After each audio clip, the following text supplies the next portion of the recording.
I just felt like, oh my gosh, I'm in over my head. I can't do this. It was horrible. It was a really nasty experience, but I'm glad I have it because I really do understand how people feel when they start sharing that. And sometimes it can take a while to dig ourselves out of that hole and just show ourselves step by step that I can do certain things. And we just need to be kind, patient, and tolerant with ourselves if that stuff comes up, and put things in place where maybe we just take one small step forward at a time and then really acknowledge and celebrate those successes.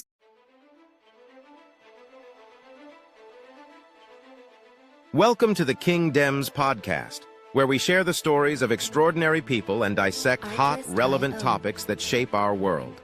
From visionary leaders to trailblazing creatives, we uncover the mindset, strategy, and grit behind greatness. Whether it's business, culture, or personal growth, we ask the real questions. This isn't just conversation, it's transformation. The King Dems Podcast. Your next breakthrough starts here. Music licensing reimagined.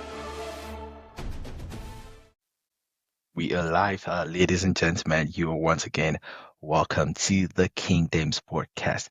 And today I have with me a very, very special guest fighting out of Colorado, United States of America. Make welcome, Arlene, the leadership coach, Cohen Miller. How are you, Arlene?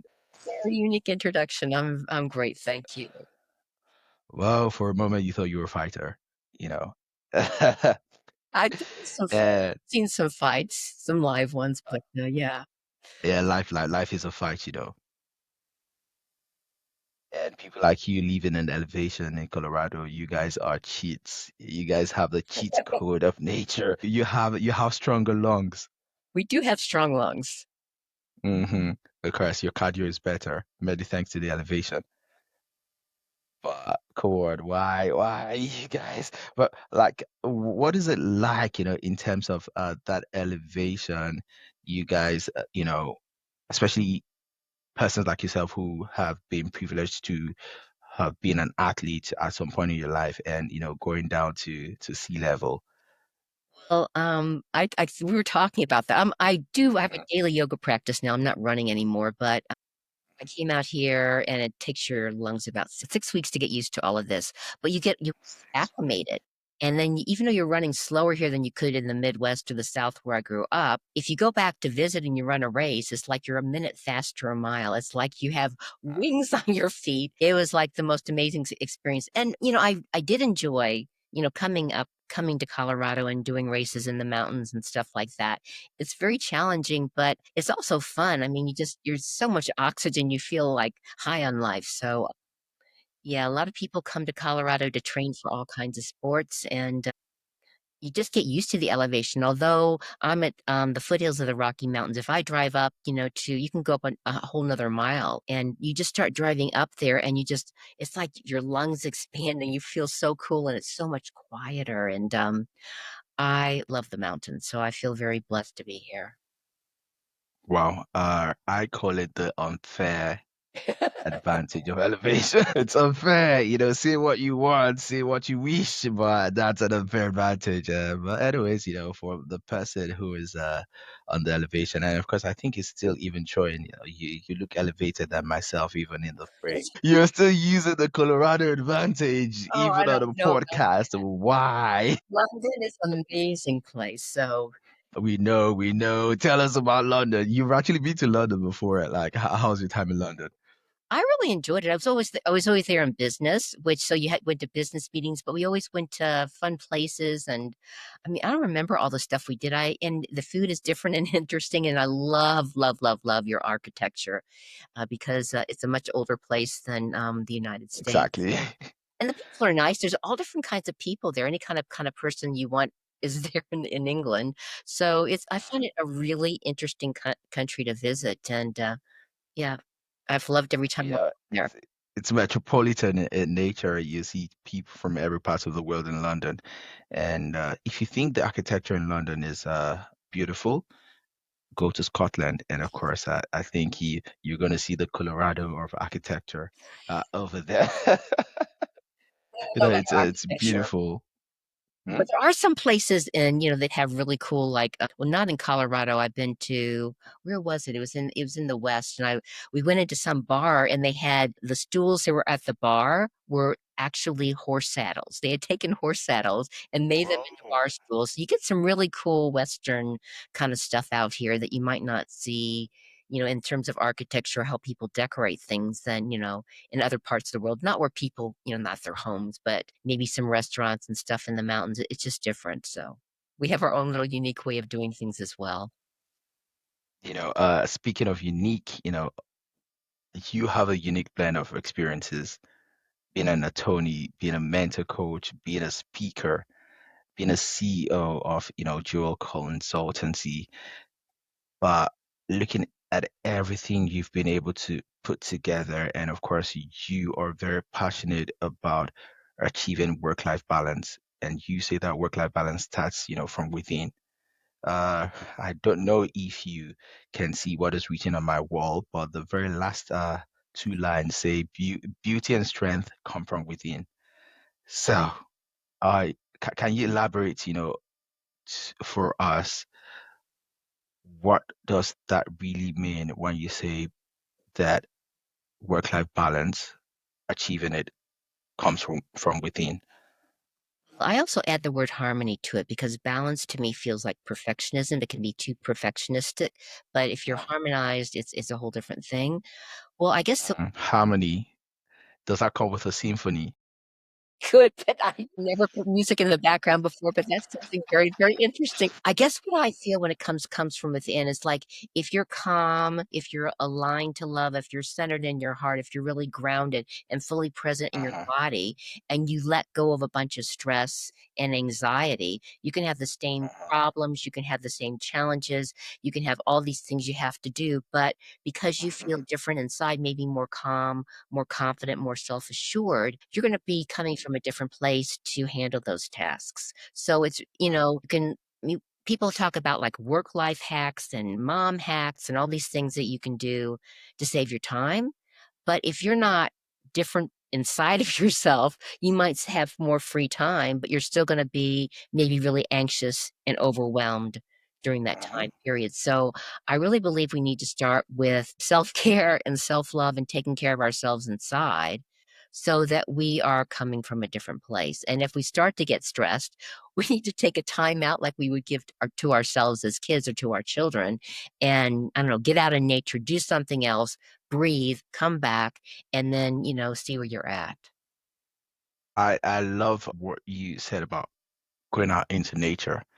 I love nature. For me personally, being in nature has a very, very therapeutic impact and effect on myself. Would you like to briefly talk about, the impact of nature on But I feel like human beings? nature is like an energy, like it's like love and I don't know, compassion and all these energies because you go out and you're around beautiful trees or it depends what your world looks like. Your nature looks a little bit different than ours because you get a lot more rain than we do. But right now we've got a lot and everything's green and the trees are blooming and so are the flowers and you go up even higher in the mountains and it just feels different and you have like taller, skinnier trees and I don't know, there's something for me that when I'm in nature, it's like everything else falls away and it feels different.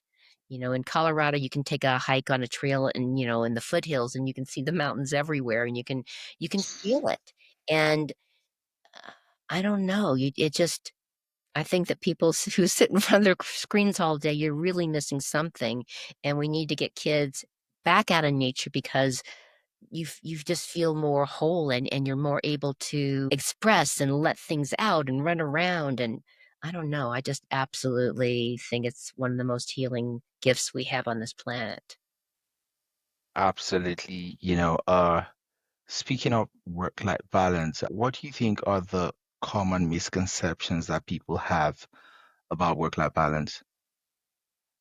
Well, I don't know what the common misconceptions are you're talking about, but I guess some people like think, well, how can I ever be balanced? And you're right. That's why I add the word harmony in there because what we need in there is like that flexibility and adaptability. because things are always changing, This week there might be this thing happening, next week there's that week happening. So we have to be flexible and adaptable. The world is changing, our life is changing, we feel different. So if we have this like horse blinders on that things have to be a certain way to be balanced, we're going to be upset and unhappy. So I think when we bring that flexibility and adaptability and able to go with the flow and move with the motion, set our priorities, have realistic expectations. A lot of people have ridiculous expectations, like I can get done in one day what normally take you a week. Well, that's not going to work. And you're going to feel bad about yourself. A lot of the things, a lot of the pressures I think we put on ourselves.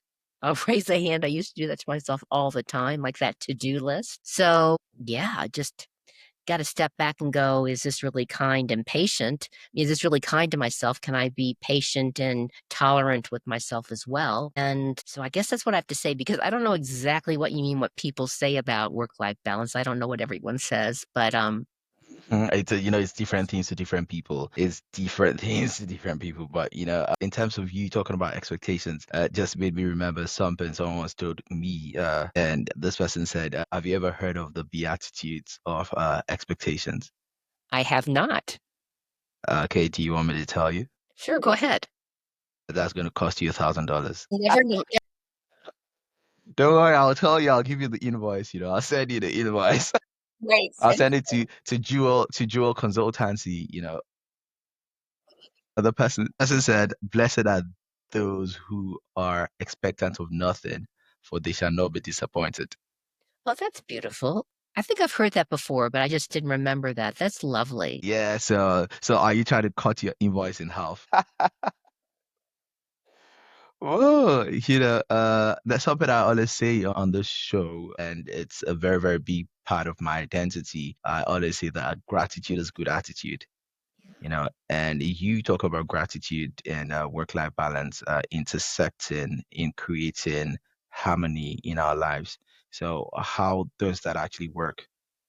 Well, if anyone ever has a gratitude practice, because it's a feeling thing, not a thinking thing. When we're really grateful, people are goes, well, I'm waiting for something to be grateful for. Well, take a look at all the things you already have manifested for yourself in your life. Have a comfortable bed to sleep in? Do you have a roof over your head? Do you have hot water? Do you have food in your pantry, in your fridge? We are with manifesting, we've already manifested so many amazing things in our life just to take care of ourselves. And so for me, gratitude is like just being fully present in my life and paying attention to what's going on. Because all these little things happen every day in our lives, and we just sort of like ignore them or blow them off, and we'll have one focus, and we're not really aware of all these beautiful things we can be grateful for. Maybe when I step outside today in my little Red Riding Hood raincoat because it's raining out, I can be grateful that it's raining in Colorado. We don't get a lot of rain. It's very green here right now. It's going to help to have a beautiful spring. The yard that I live in, we have peach trees and all kinds of amazing fruit trees. It's going to really help them to bloom and grow and have amazing fruit this year. So you can just stop and appreciate, the little things. It can even be you're driving your car and someone lets you in, it's traffic. There's just so many little things that happen every day. And when we take the time to really feel grateful for them, it changes our whole outlook, because gratitude is a really high vibration, sacred quality. It sort of expands you out so your heart is bigger and you have a lot more room to be who you are. You know, uh, let's say little hinges swing huge doors, and you talk about being grateful, especially about the little things. That reminds me of Bob Marley's song, "Don't worry about a thing, every little thing will be okay, or is it all right or something." Yeah. There's this joke on social media when somebody said, people complain a lot about the big things. Didn't you hear Bob Marley? Bob Marley said every little thing will be okay. He did not say every big thing. Right. Yeah, every It's little a good thing. song. It's a funny song. You listen to it and you're just smiling because it's just like, it's a great song. Yeah, very, very great song. Of course, that guy was a great philosopher, musical philosopher, basically. What you talking about work-life balance, it also involves escaping that feeling of being overwhelmed, right? So whenever you feel overwhelmed, what's your go-to practice to recenter yourself? I do breath work, and I just and I really I love breath work.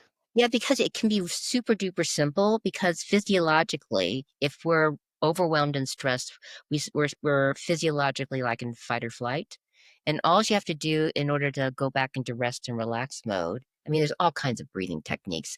The easiest one Mhm. is because you have to breathe everywhere and no one will even notice you're doing this, is just to like to breathe in through your nose, breathe out through your nose, and have the out breath longer than the in breath. And you just do it as long as you need. Someone might be going blah blah blah blah blah. You're just listening, or you're driving your car, or you're standing in line somewhere. You might as well, if you feel stressed, practice this kind of really simple breathing technique. It just calms you down. And the other thing I like to do with the breath work is grounding. And I know it sounds weird, but I just pretend like I'm a tree.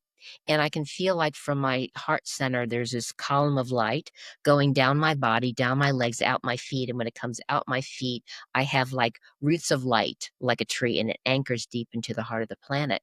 And I can really feel myself being pulled into my body. And it sort of makes me more solid and fully present here now. And it just helps me to go, I'm more here. I'm breathing, I'm letting go. I'm going into that rest and relax mode. I'm really grounded in here and present. So I can be really present in this moment, not worrying about the future or thinking about the past, whether it's remorseful or, things that I love to do. And just when we're really fully present here now, it's a lot easier to be more relaxed. Mm, I like that. And, that very much links to awareness. That self-awareness is actually very, very important, ultra important. But I think a lot of people do not give it the attention, that it deserves. Or awareness is, pretty much important. And are you able to, share like a practical real life story of somebody who was able to achieve transformation, especially someone that you have had the privilege of coaching, who was able to improve on their awareness and also become, able to overcome burnout and stress. Well, I think the really cool thing that we do is that I learned as a coach, and I'm assuming most coaches learn this, is the presence that we hold for our clients is everything. So, Uh, like I was trained, I sort of knew how to do it, but I didn't really know how to talk about it. But my coaching training gave it to me. And it's like what we do is we hold this really big, like judgment-free space of unconditional positive regard. It's really just unconditional love. So we're just anything is possible in this space so that what people appreciate is that lots of times if you're having a conversation with somebody, all they're doing is thinking about what they're going to say to bring the conversation back to them instead of like really being open to holding a space and exploring with the person. So first and foremost, it's really important that we hold that space for the people that we're working with. And yeah, there's been so many different examples. I guess one example was a really lovely woman. I just adored her. And she had two teenage sons, and she was really having trouble at home with them. And she was doing really great at work. She was not self-employed. She was working for some other people. But as we were going through working together, what was coming out was that she was like working under a bunch of different people. So she was going into people pleaser mode and kind of being a doormat and taking on a lot more than what she could handle. So uh, she felt like she had no power at work. But at home, her sons were both like 14 and 15, and so they weren't adults. She was the king of the roost. I think her mother was living there with them as well. And she was really being unreasonable with them. They wanted to get a dog and she wouldn't let them get a dog. And her reasoning was like really out there. And so I guess it wasn't that I said anything or did anything, but I gave her a big enough space that she was talking about all of this stuff that was happening at home and talking about all the stuff that's happening at work. And it began to dawn on her what was going on and why there was that imbalance, why there was that lack of harmony within her because of how she was like allowing herself to take on too much at work and then coming home and being like more of a tyrant with her beautiful sons. And she just had this realization. It wasn't like I asked her any. I did ask her empowering questions, but I really feel that sometimes when people have the opportunity to really share and hear themselves talk and maybe have some things that are reflected back to them, like this is what you just said, how does that sit with you? Or this is what I'm feeling or experiencing because of what you've just been sharing with me. How does that work or not? And they can come to a different space. And she eventually just popped in one day to a session and went, we're getting a dog. All of her reasons sort of dissipated. And she sort of realized that, oh my God, I am pushing away the people that I love the most because of what I'm experiencing at work, and it was kind of flip-flopping. And I was really surprised. I didn't think she was ever gonna come to that realization, but it gave me a real respect for the coaching process because I know that I do a lot better with stepping forward with things in my life if I come to my own knowing versus someone saying, "You have to do this." I don't do really well with that, and I don't think most people do as well. So she found her own balance or beginning to find it by really seeing what kind of behavior she needed to change within herself. And that made a huge difference for her both personally and professionally, because she started saying no when she was up to here and couldn't take any more at work. And they had to adjust a little bit, but she was doing way more than her share. I always like to say that activity doesn't necessarily generate productivity. The emphasis of a lot of people is on activity, and too much activity tends to lead to burnout, and of course, that affects mental health in a negative way. Talking about these activity, would I say people that are activity centric, how do you deal with them? Of course, basically, the work that you do helps people's mental health. So how do you achieve a transformation of mindset for people? Well, I think it comes back to the awareness that you're talking about, because lots of times, I mean, when I was younger, I had some really weird ideas. I thought that if I just complained about everything to my girlfriends, that's how we bonded. But actually, you're just focusing on all the negative in your life, and that doesn't help at all. So it just what we're doing is we're helping people to be aware of how they're talking to themselves, aware of how that's affecting what they're doing in their life, so that we can begin to ask some powerful questions of, wow, does that really work for you or not? Or how, if you could wave a little magic wand, how would you like to do things differently? And so once they become aware of all this activity and goings on in their life, and maybe want to step back, I can't change anybody. If they feel that they have to be hyperactive all the time and really avoid seeing themselves or getting to know themselves better, I can't make them change. But oftentimes people will come to us because it's too much and they don't really realize how much it is too much. And the impact is happening on all their frenetic behavior and running around. It comes down to helping them become aware. And once they're aware, what do you want to do with that? How is that working for you or not? And I guess it's starting to explore it like that. You talk about how crucial it is to celebrate our wins, even the small ones, regularly. So why is it important? Because if we're waiting like to be a big speaker on a huge stage or write the most popular book in the world, and that's our criteria, we're not going to have anything to be grateful for, to acknowledge ourselves for, to really create that foundation for ourselves in our life and build that foundation of gratitude and build that foundation for what we actually, our bigger goals and ideas. It's super important to acknowledge our little wins and victories along the way. Because when we do that, we bring in gratitude, we bring in self acceptance. It's not a hard thing to do. And a lot of people need to let go of the feeling that that's a selfish thing to do, that simple kind of self care. Because it can be as simple as, I really don't want to get on the phone with this person, or I really don't want to write this report.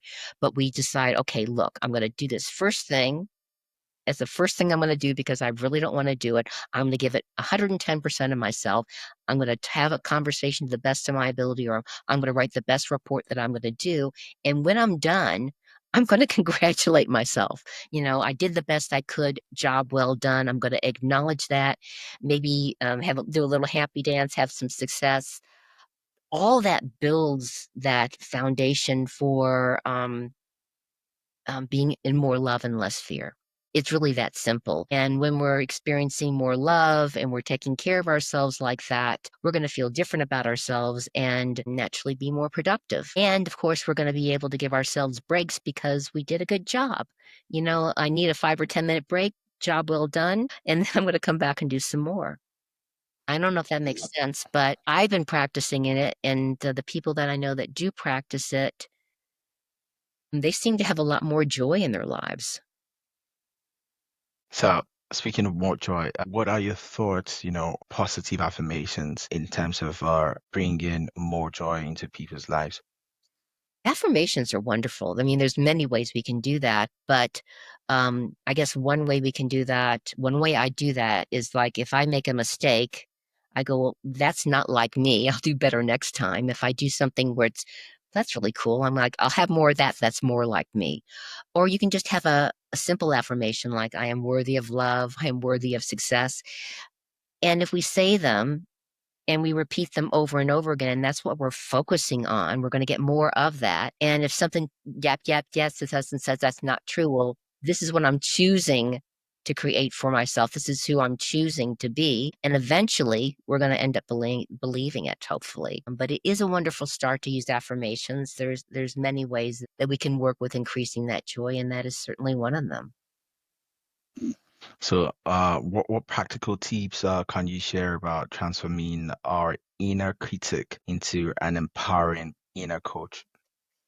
Well, first of all, well, of course, we have to be aware that we do have an inner critic. I wasn't aware of that for a while. I thought all that blah, blah, blah in my head was just who I was. That's not who I am. Like I'm a soul having this human experience in this body. And that blah, blah, blah in my head, that's a pattern and program that I created. So I can uncreate it. And one of the ways that we can practice dissolving that inner critic, and maybe it will never completely go, but at least we'll be aware when it's yapping in our ears and say, no, thank you. We're buckling up in the back seat of the car, and the inner coach that I am is in the driver's seat. And so when we hear that inner coach, or even when we don't, well, I guess if you're hearing the inner critic, I'm sorry, what we can do is like, okay, if someone was talking to me and they were telling me all this stuff that's going bad in their life and what's happening wrong and how hard it is and how stressed out they are. Most of us, if we were dealing with a friend or someone we care about, we would nurture them, we would support them, we would listen to them, we would champion them. If they had their head in a really dark place, we might say, look, you're really taking a deep dive into something that's not working for you. I think you need to pull your head out and let's look at this a little bit differently. So we already know how to do that. We already know how to do that. So we don't have to learn anything new. All we have to do is like turn around and begin to give that same kind of coaching to ourselves.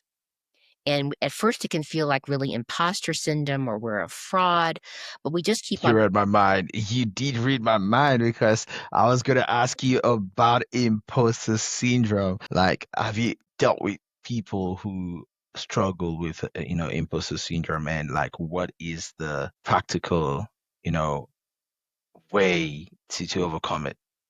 Yeah, I think everyone has a little bit of imposter syndrome in them, because like we might feel really competent like here, but we step up to a next level and we have more responsibility, and then we're going, I don't know if I can do this. So I think everyone has a little bit of that kind of stuff going on for them. And I just think the first thing we need to do is not try to tell people you can't do that. That's not real, is go, wow, I hear that this is how you feel. All your feelings are valid. All of our feelings are valid. They might not be the truth, but they're absolutely valid. And so, how can we love the bit in you that feels this way? Because often maybe it's a child or a teenager or something in us that just feels like, this is too hard. And oftentimes it's just a matter of loving those bits inside of ourselves that got stuck somewhere or we didn't like their behavior, and we just really have to love them. And I actually had an experience like that. My first year of law school, I just felt like, oh my gosh, I'm in over my head. I can't do this. It was horrible. It was a really nasty experience, but I'm glad I have it because I really do understand how people feel when they start Mhm. sharing that. And it sometimes it can take a while to dig ourselves out of that hole and just show ourselves step by step that I can do certain things. And we just need to be kind, patient, and tolerant with ourselves if that stuff comes up and put things in place where maybe we just take one small step forward at a time and then really acknowledge and celebrate those successes. So we're coming back, to what I was previously talking about. And it's important not to negate somebody if they're saying that this is how I feel, because their feelings are valid, and we just have to work with taking small steps forward so that their self-esteem can expand and they can actually see on the ground things that they're doing that they can acknowledge and celebrate and begin to whittle away and dissolve that imposter syndrome feeling. What an interesting take. The next thing, that you talk about that I want to talk about is, creating strong boundaries. How does creating strong boundaries contribute to personal and professional success? Well, if I don't have strong boundaries like I didn't when I was younger, that would mean that it could mean a couple of things. For me, there's boundaries are like an actual physical thing, but they're also more of an energetic thing as well.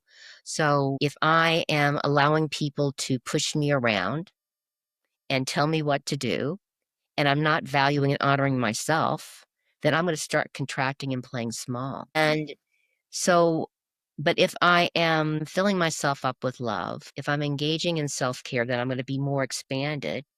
I'm going to have more to give to people, and I'm going to have stronger boundaries because I really feel like there's people in this world who like to come and talk to us. I don't let them in my life anymore, but all they want to do is complain about everything and dump all their negativity in my energy field or in your energy field, Low vibration. and they walk away feeling great and we walk away feeling horrible. Or I've had Uh-huh. people because I can be a very giving and kind person, I'm sure you can too, who come and Uh-huh. they might not even be conscious of it, but they want to be with us because maybe we're more positive, more open, more kind than they are, and they want to come and suck our energy. And if Even we more generous. do that, we're gonna walk away feeling great and we're gonna feel like crap. And so the only Uh-huh. thing that we can clear within ourselves is our own stuff. I can't clear Uh-huh. anybody else's stuff. So I work with it on a very energetic basis. I'll like put a beautiful golden bubble of protection around myself and just affirm that I am only open to energies that are about love. If it's not about love and someone's sending that to me, it's gonna go right back to them. Because actually karmically, Bad energy stay far away.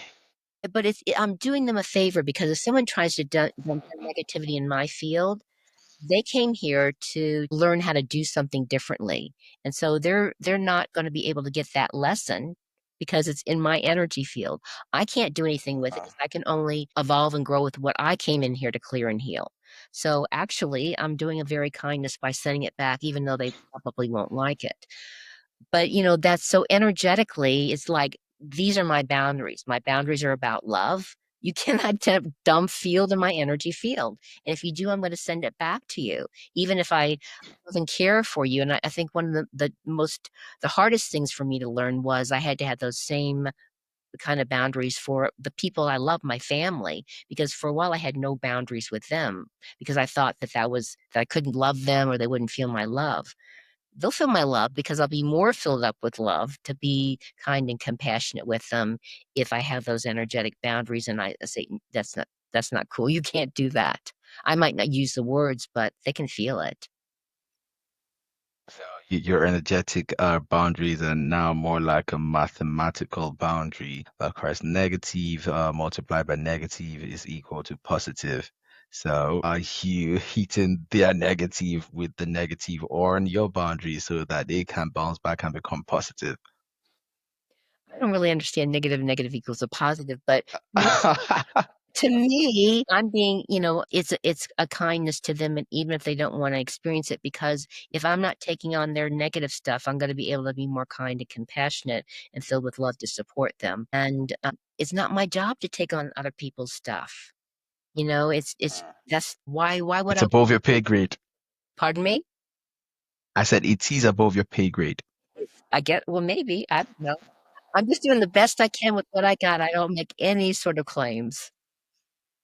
You're a meditation facilitator, for the benefit of those people watching us or listening to us right now, our audience. So, what simple techniques can they start to practice right away to reduce stress?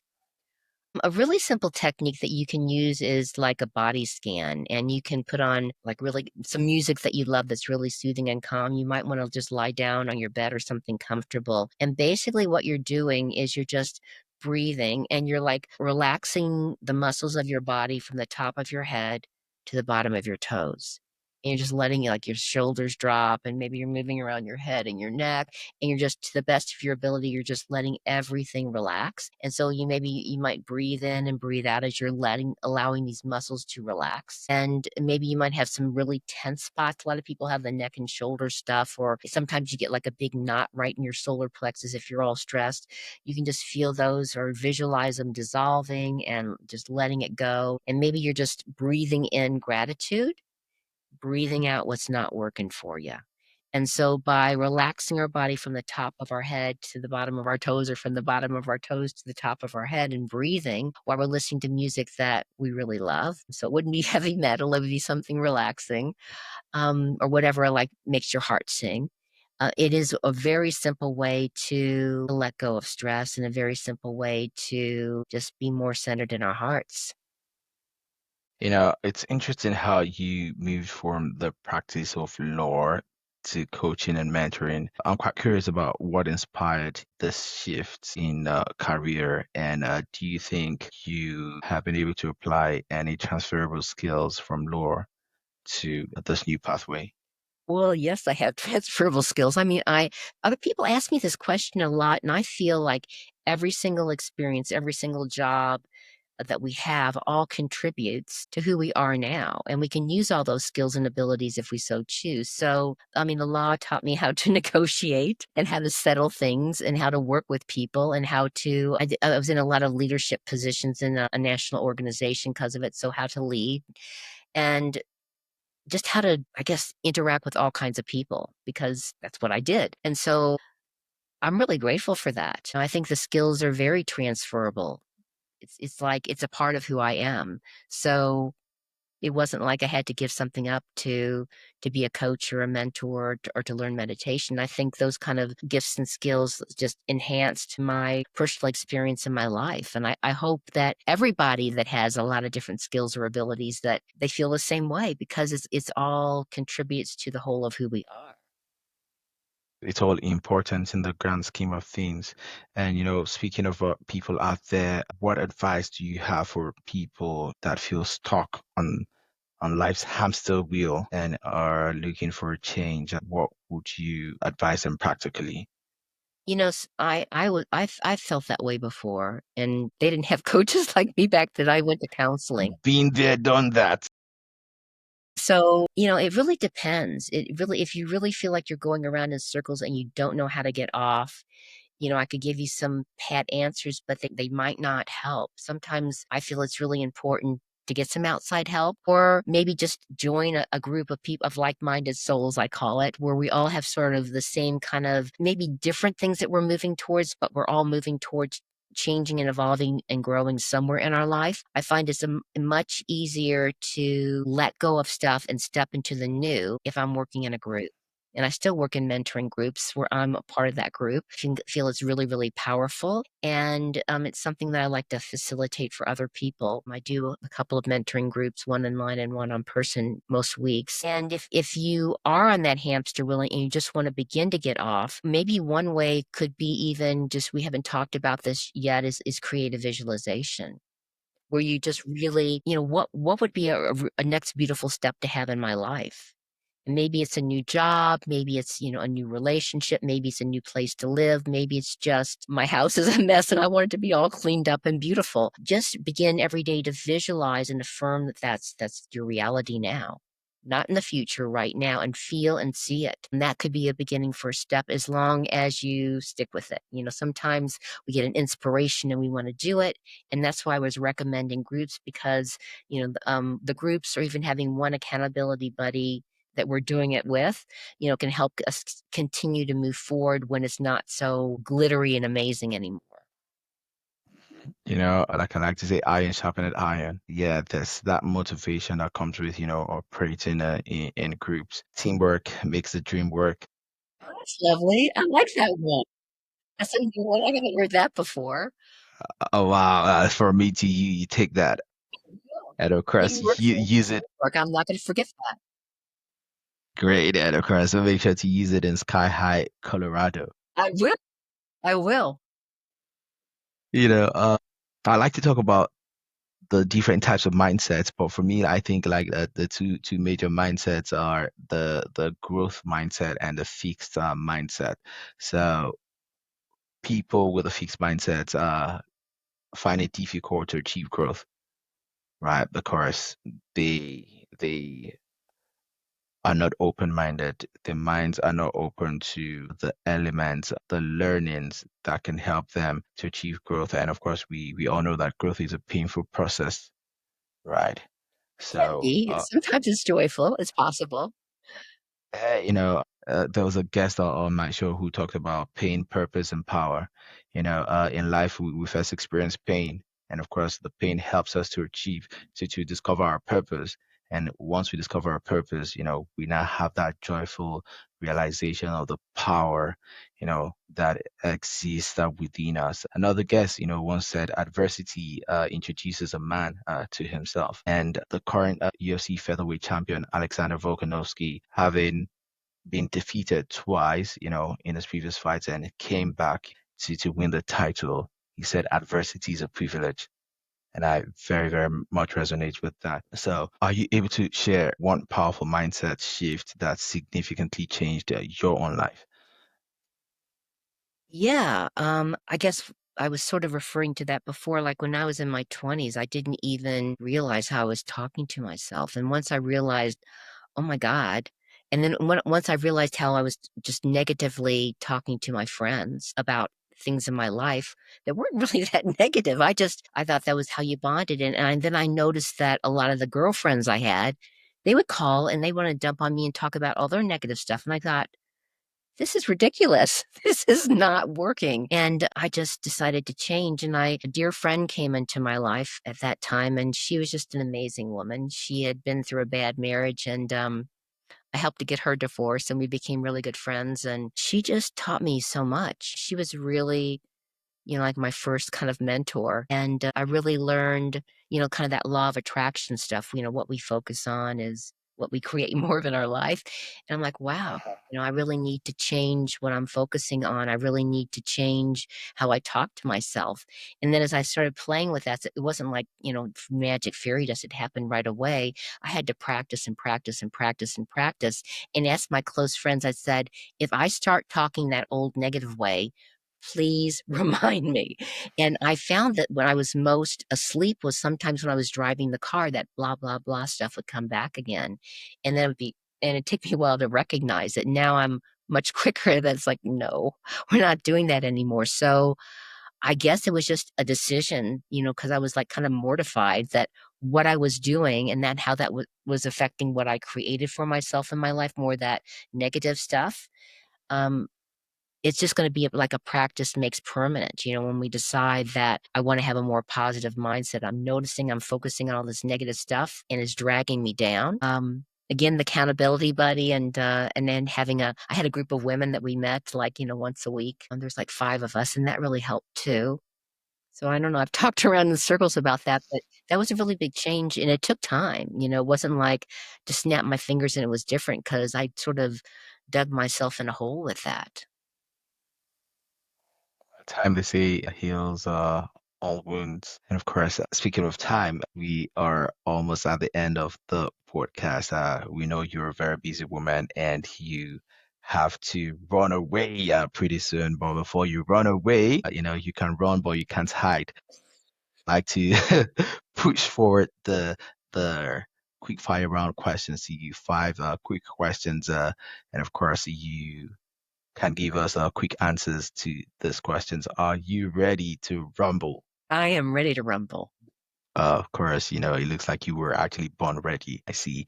And of course, speaking of somebody in Colorado, their lungs are always pumped and ready. So let's fire. Okay. Number one, what's the best book you've read recently? I reread it. It's called Illusions by Richard Bach. Galatians by Richard Bach. Do you strongly recommend it? I love Richard Bach. I love all of his books. He's probably best known for Jonathan Livingston Seagull, but they're very kind of metaphysical, good stories, easy to read, and like the more you read them, the more you get out of them, and I just like it. I mean, I find them fascinating. Interesting stuff. So I might just add Richard Bach to my bucket list. Okay. Okay. So number two is one daily habit that contributes significantly to your happiness. I have a daily meditation practice, so I get up early, about 5:30, and I just sit in quiet, and focus on just allowing love to flood my bodies. And I feel like that really helps to start the day differently. I notice it that if I don't get up early and do that, because I like getting up early because it's really quiet then and the world is not buzzing quite yet.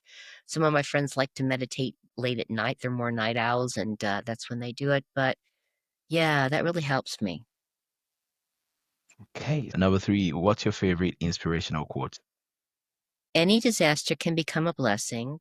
Any blessing can become a disaster, and there's always a better way. I think I like that. I love blessings in disguise. So that's a disaster that can become a blessing. Interesting stuff. Number four, must have item in your self-care toolkit. Well, for me, I guess my must have is I really am one of these kind of people. I need exercise. I need to move my body. So that's why I have a daily yoga practice that goes with breathing and moving your body and the beautiful sense of community I have with the people that at my yoga school. So it's not like I would die if I didn't have it, but I really am grateful to have that in my life. Hey, and of course, number five, and the final question. What's one word that describes the secret to life balance? One word that describes the secret to work-life balance and harmony would be the word just came to me as openness.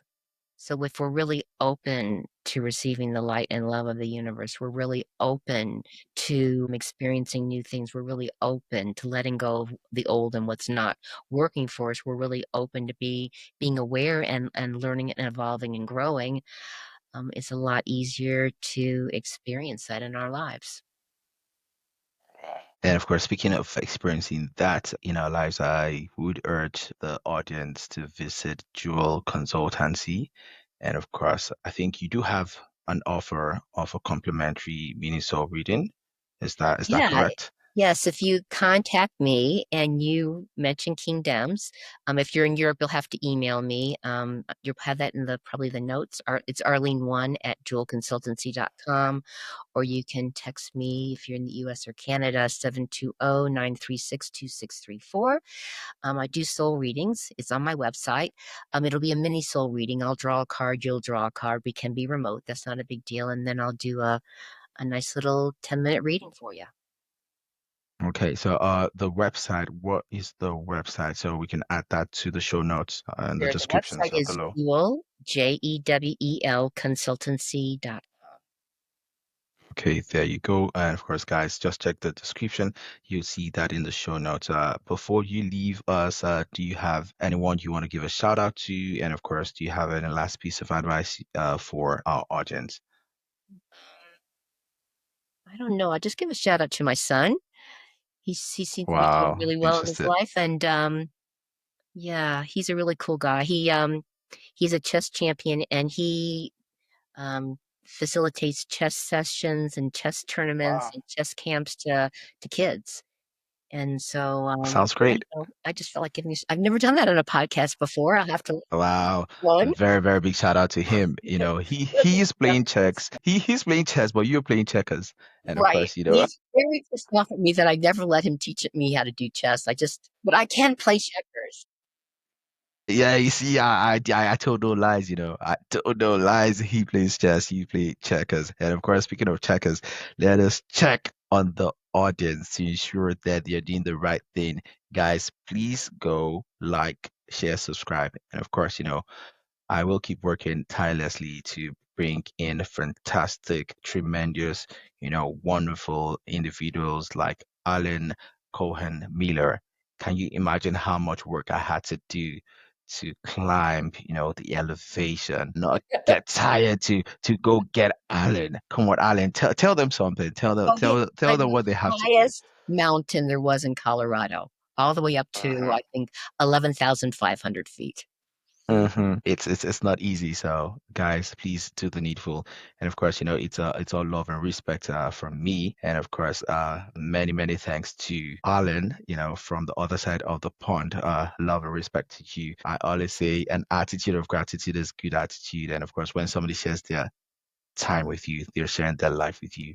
And of course, thank you for sharing your time and of course your life with me and the audience today. And of course, guys, till I come your way again, do look out for yourselves, stay out of trouble, and of course, keep doing the great work. Share. And of course, bye, guys.